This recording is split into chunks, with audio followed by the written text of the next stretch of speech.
Joint secretary বদলির দায়িত্বে যে নুরুজ্জামানের পদত্যাগ, শিক্ষকদের উৎসব টাকা প্রদান, অফিসার সুবিধা কল্যাণ ট্রাস্টের কার্যক্রম চালু করা, কমিটি গঠন এবং চাকরি জাতীয়করণের দাবিতে আজকের এই শিক্ষক সমাবেশে ছাত্র সভাপতি উপস্থিত অ্যাড্রেস করলাম না, কারণ অনেক নেতৃবৃন্দ এখানে আছে। আমরা মর্মাহত, আমরা গঠিত।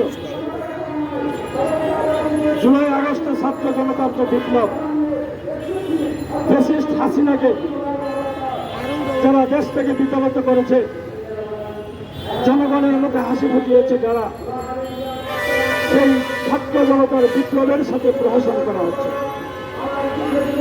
তারা কারা? তারা ফ্যাসিস্টদের দোষর, তারা আওয়ামী লীগের প্রেতাত্মা। এই আওয়ামী লীগের দোষরদের অবিলম্বে শিক্ষা অধিদপ্তর এবং শিক্ষা মন্ত্রণালয় থেকে প্রত্যাহার করতে হবে। আপনারা শুনেছেন, পত্র পত্রিকায় এসেছে, সামাজিক যোগাযোগ মাধ্যমে এসেছে, যাকে ডিজি করা হয়েছে এই লোকটি ছিল আওয়ামী লীগের দোষর। ছাত্র জনতার আন্দোলনে তারা অর্থ যোগান দিয়েছে এবং ছাত্র জনতাকে প্রতিহত করার জন্য তারা রাজপথে আন্দোলনে আওয়ামী লীগকে সক্রিয় সহযোগিতা করেছে। বরিশালের কি শ্রেণীবাদ, সেই শ্রেণীবাদের দোষর। ছাত্ররা তাকে বরিশাল কলেজ থেকে, বিএল কলেজ থেকে বাধ্য করেছে চলে যাওয়ার জন্য। পরবর্তীতে সে পটুয়াখালী সরকারি কলেজে গিয়েছে, সেখানে ছাত্ররা তাকে ঠিকমতো কাজ করতে দেয়নি, তার বিরুদ্ধে মানববন্ধন করেছে। সেই লোকটিকে কোন ক্রাইটেরিয়ায় এই শিক্ষা অধিদপ্তরের ডিজি করা হয়েছে, এটা বিচার আমরা চাই। এবং এই তাকে ডিজি করার কাগজে যে স্বাক্ষর করেছে, নোটশিটে যারা স্বাক্ষর করেছে, তারাই আওয়ামী লীগের দোষর, তারাই হাসিনার প্রেতাত্মা। তাদেরকে ছাড় দেওয়া হবে না। তারা গোপনে আওয়ামী লীগকে এখানে পুনর্বাসন করার ষড়যন্ত্র লিপ্ত এবং এই সচিব এই জন্য দায়ী। সেই আওয়ামী লীগকে মদত দিচ্ছে, আওয়ামী লীগকে এখানকে সে পুনর্বাসন করতে যাচ্ছে। এই শিক্ষা সচিব, তার চাকরি হলো চুক্তিভিত্তিক। এই চুক্তিভিত্তিক শিক্ষা সচিবকে এই মন্ত্রণালয় থেকে এখনই প্রত্যাহার করতে হবে। শুধু এই মন্ত্রণালয় না, তাকে কোনো মন্ত্রণালয়ে রাখা যাবে না। সচিবের পদত্যাগ, সচিবের পদত্যাগ, শিক্ষা সচিবের পদত্যাগ। এখানে যুগ্ম সচিব আছে একটা, এই যুগ্ম সচিব একটা ছাত্র সংগঠনের ময়মনসিংহ কৃষি বিশ্ববিদ্যালয়ের সভাপতি। এখানে যদি কোনো নিরপেক্ষ লোক থাকে, ছাত্র দল করা কোনো লোক থাকে, তাদের কাগজ ফেলে দেয়। সে যে রাজনৈতিক দলের এখানে সে ছাত্র সংগঠনের সভাপতি ছিল, সে ওই রাজনৈতিক দলের ছাত্র সংগঠনকে বিভিন্ন জায়গায় পুনর্বাসন করছেন, তাদেরকে দায়িত্ব দিচ্ছেন। ফাঁকে ফাঁকে সে আওয়ামী লীগকে আপনার সেই ফাইলগুলি সে এই সচিবকে কনভিন্স করে এগুলি করার জন্য। একদিকে তার দল, আরেকদিকে আওয়ামী লীগে মিলে এখন এই শিক্ষা মন্ত্রণালয় চালাচ্ছে, দেশের শিক্ষা ব্যবস্থাকে ধ্বংস করে দিচ্ছে। এই যুগ্ম সচিবের নাম হলো নুরুজ্জামান। সে হলো আপনার সেখানে রুটলি বাণিজ্যের সিন্ডিকেটের প্রধান হলো নুরুজ্জামান।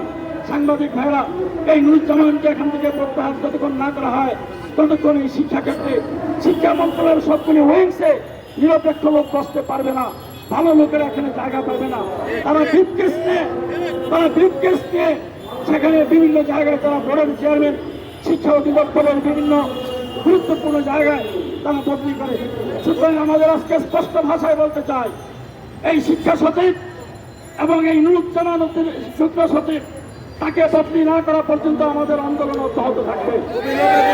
এখানে শিক্ষা অধিদপ্তরের ডিজি তাকে করা হয়েছিল, মানসিক ডিজি তাকে করা হয়েছিল। আমার সাথে উপদেষ্টা মহোদয়ের কথা হয়েছে, খুব শীঘ্রই তাকে প্রত্যাহার করে নিয়ে যাওয়ার কথা।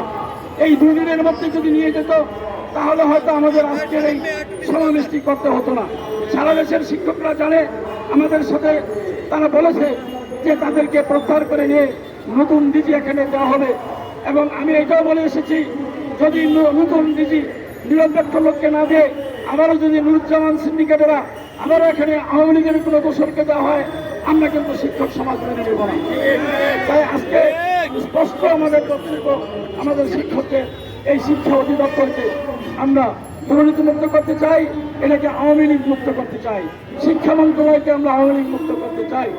সাংবাদিক ভাইয়েরা, বিগত 4 আগস্ট এই ছাত্র জনতা যখন প্রেস ক্লাব এবং শিক্ষা অধিদপ্তরের সামনে দিয়ে তারা প্রেস ক্লাবে আসছিল, শিক্ষা অধিদপ্তর থেকে তাদেরকে প্রতিহত করা হয়েছিল। এবং এই শিক্ষা অধিদপ্তরের সাইফুল আজম, এই শিক্ষা অধিদপ্তরের প্ল্যানিং এর এখনো ডাইরেক্টর, তারা এখানে অর্থ দিয়েছিল এবং ছাত্র জনতার উপর তারা আক্রমণ করেছিল। তারাই এখনো শিক্ষা অধিদপ্তরে আছে।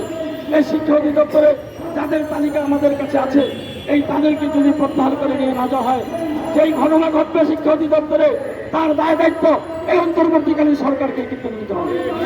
এবং অন্তর্বর্তীকালীন সরকারকে আমরা সব রকমের সাহায্য সহযোগিতা করে যাচ্ছি। তারা আমাদের নেতাদের সাথে কথা বলেছেন, বিরোধী দলের নেতা, মানে রাজনৈতিক দলের নেতাদের সাথে তারা কথা বলেছেন ডিসেম্বরের মধ্যে নির্বাচন দিবে। সুতরাং আমরা চাই তাদের যে বক্তব্য, সেই বক্তব্য যাতে সঠিক থাকে। ডিসেম্বরের মধ্যে যদি নির্বাচন হয়, সেই নির্বাচনে জনগণের যে ম্যান্ডেট নিয়ে যারা ক্ষমতায় আসবে, তখন কিন্তু এই ধরনের ব্যক্তিদের যারা এখন দালালি করছেন, এই দালালদের কিন্তু যথাযথ শাস্তি দেওয়া হবে। তাদের বিচার করবে শিক্ষক সমাজ, তাদের বিচার নিজেদের হাতে তুলে নিতে হবে। সেই দিকে আমরা যেতে চাই না, কিন্তু যদি আমাদেরকে সেই দিকে নিয়ে যাওয়া হয়, সেটার পরিণতি কিন্তু খুব ভয়াবহ হবে, খুবই খারাপ হবে। সুতরাং আজকে ছাত্র জনতার এই বিজয়ের সাথে প্রহসন করা চলবে না। এখানে আমাদের শিক্ষকদেরকে আপনার যে অবসর সুবিধা বোর্ড কল্যাণ ট্রাস্ট, অনেক শিক্ষক আবেদন করেছে, 5 থেকে 6 বছর হয়েছে, 10 বছর আছে, তাদের টাকা দেওয়া হচ্ছে না, টাকা দিতে পারে নাই। আমরা যোগাযোগ মাধ্যমে, সামাজিক যোগাযোগ মাধ্যমে পত্রিকায় জানতে পেরেছি এখানে নাকি টাকা নাই। টাকা গেল কোথায়? টাকা লুটপাট করেছে আওয়ামী লীগের না, এবং সেখানে কিন্তু আমলারাও সমানভাবে দায়ী থাকবে। সেই জন্যই তারা এই বোর্ডে এখন পর্যন্ত কর্মকর্তা নিয়োগ দিচ্ছে না, বোর্ডের কমিটি গঠন করছে না, কারণ তারা জানে নিরপেক্ষ কমিটি আলে তারা ধরা পড়ে যাবে। সেই জন্য তারা কমিটি দিচ্ছে না। অনেক শিক্ষক আপনার অসুস্থ অবস্থায় চিকিৎসার অভাবে ধুকে ধুকে মরছেন, তাদের চিকিৎসার ব্যবস্থা করতে পারছেন না তারা অর্থের অভাবে, অথচ তারা অবসর সুবিধা বোর্ড থেকে টাকা পাবে লক্ষ লক্ষ টাকা, কল্যাণ ট্রাস্ট থেকে তারা লক্ষ লক্ষ টাকা পাবে, সেই টাকাগুলি দেওয়া হচ্ছে না। কতদিন লাগে? বিচারপতি শাহাবুদ্দিন সাহেব 90 দিনের ভিতরে নির্বাচন করেছিলেন, আর আপনারা 6 মাস হলো একটা কমিটি করতে পারেন না। অবসর সুবিধা বোর্ডের কি যোগ্যতা আছে? আপনারা অযোগ্য। সরকারের প্রধান উপদেষ্টা ইউনূস সাহেবকে বলবো, আপনার প্রতি দেশবাসী যে আশা করেছিল, যে প্রত্যাশা আমাদের এখনো আছে, আমরা সেই প্রত্যাশাটা এখনো করি, কিন্তু আমি অনতিবিলম্বে এই ধরনের উপদেষ্টা যারা মন্ত্রণালয় চালাতে পারে না এবং আওয়ামী লীগের দোষর যে সমস্ত উপদেষ্টা, তাদেরকে আগামী 72 ঘন্টার ভিতরে প্রত্যাহার করে নতুন উপদেষ্টা নিয়োগ করেন। যারা কাজ করতে পারবে তাদেরকে উপদেষ্টা হিসাবে এখানে নিয়োগ দেওয়া হয়। যারা কাজ করতে পারবে না, তাদের উপদেষ্টা হওয়ার কোনো যোগ্যতা নাই। বহু লোক আছে বাংলাদেশে উপদেষ্টা হওয়ার মতো।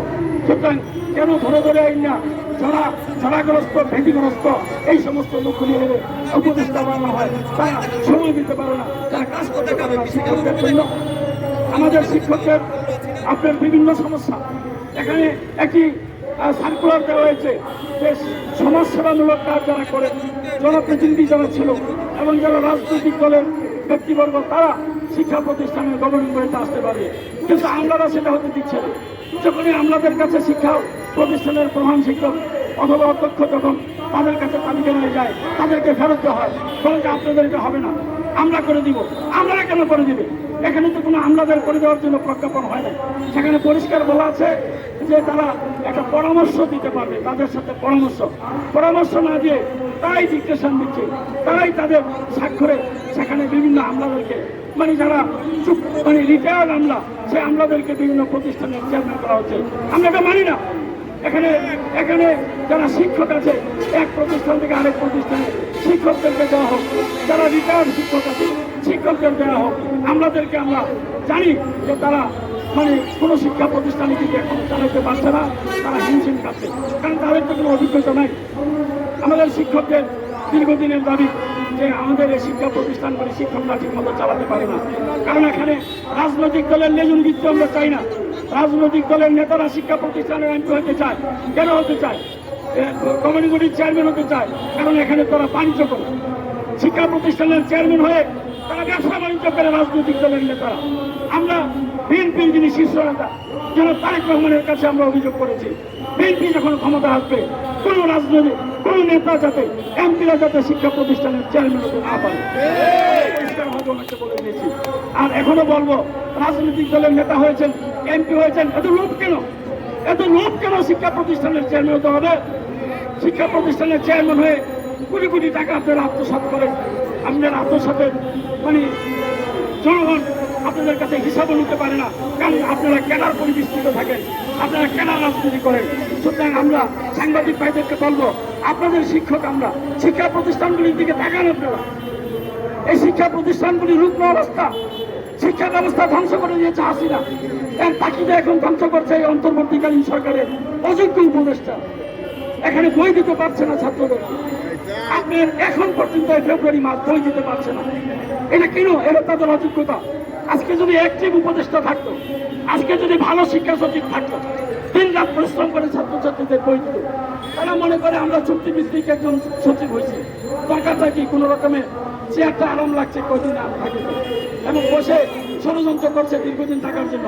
তো ষড়যন্ত্র এটা আমাদের প্রধান উপদেষ্টা যেহেতু বলে দিয়েছেন ডিসেম্বরের মধ্যে নির্বাচন হবে, সুতরাং আমরা আশাবাদী এই ষড়যন্ত্র করে আর কোনো লাভ হবে না। আমরা এই শিক্ষা ব্যবস্থার এমন পরিবর্তন চাই, শিক্ষা ব্যবস্থায় আমরা সংস্কার চাই। সেই সংস্কার পরবর্তী রাজনৈতিক দল, নির্বাচিত প্রতিনিধি যারা, তারা এসে করবে। এই অন্তর্বর্তীকালীন সরকারের হাতে আর সময় নেই, এটা করতে পারবে না। আগামী ডিসেম্বরের মধ্যে যারা বই দিতে পারবে না, কারণ এই পুস্তক সম্বন্ধে এই বই পাঠ্যক্রম যারা করবে তাদেরকে দেওয়া হয়েছে এই নাইমের জীবনে সে পাঠ্যপুস্তকে ছিল, সেই আপনার দেব দেবীর মূর্তি দিত বই পুস্তকে, সেই আপনার মসজিদের জায়গায় মন্দিরের ছবি দিত, সেই তারা এই ধরনের বই পাঠ্য করতো, কারণ তারা ভারতের প্রেসক্রিপশনে তারা এই পাঠ্যপুস্তক বই তারা নিয়ন্ত্রণ করত। আজকে তাদেরকে প্রমোশন দেওয়া হচ্ছে। আমাদের শিক্ষকদের দীর্ঘদিনের দাবি যে অবস্থা থেকে এই শিক্ষকদের আর্থিক সচ্ছলতা নাই, চাকরির নিরাপত্তা নাই, সামাজিক মর্যাদা নাই, এই জন্য আমরা চেয়েছি চাকরি কার্যক্রম করতে হবে। যদি চাকরি কার্যক্রম করা হয় তাহলে এই সমস্ত রাজনৈতিক দলের যে সমস্ত নেতৃবৃন্দ লোভী, তারা আর আমাদের উপর অত্যাচার করতে পারবে না। আমরা চাই আগামী এক সপ্তাহের মধ্যে প্রজ্ঞাপন জারি করতে হবে শিক্ষকদের বিভিন্ন প্রতিষ্ঠানে ভর্তি। এক প্রতিষ্ঠান থেকে আরেক প্রতিষ্ঠানে বদলি যাবে। আজকে যদি বিকারুন্নেসার প্রিন্সিপালকে যদি আপনার ওই পাড়াগাঁয়ের একটা স্কুলে ট্রান্সফার করে দেওয়া হয়, দেখা যাবে তার কি মেধা আছে, সে কয়টা জিপিএ 5 পায়। এখানে মেধাবী ছাত্ররা ভর্তি হয়, তারা জিপিএ 5 পায়, ওই প্রিন্সিপালের কি যোগ্যতা আছে?